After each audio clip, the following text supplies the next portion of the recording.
The main focus of this presentation is to discuss psychological perspectives on racism and prejudice.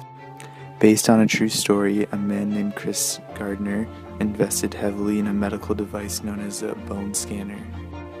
However, they do not sell as well as he thought they would, and finds out that they would only be an expensive luxury for hospitals at that time.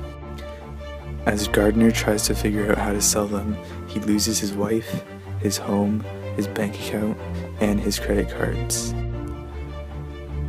He is then forced to live out on the streets with his son while Gardner desperately searches for a steady job. In an article about the fundamental causes of social inequalities, they highlight that people who do not use their resources will find more social inequality. But in other situations, social inequality is inevitable because a person is born into that situation.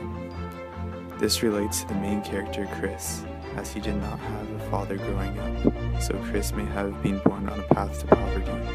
In Chris's life, prejudice and racism is evident everywhere in his life, from being able to get a job to people buying his products.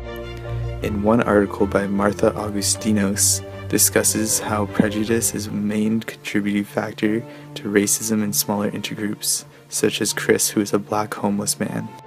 She also discusses the Freudian psychodynamic theory, which states that prejudice is caused within the intra-psychic unconscious conflicts of a person.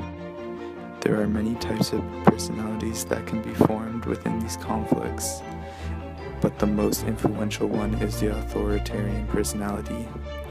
Someone who has an authoritarian personality has a poor understanding of conventional social values.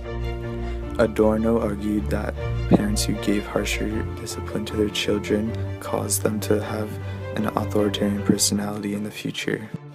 This relates to Chris's parenting style, as he always is reminding his kid that he can be and do anything that he wants, and nobody can tell him otherwise.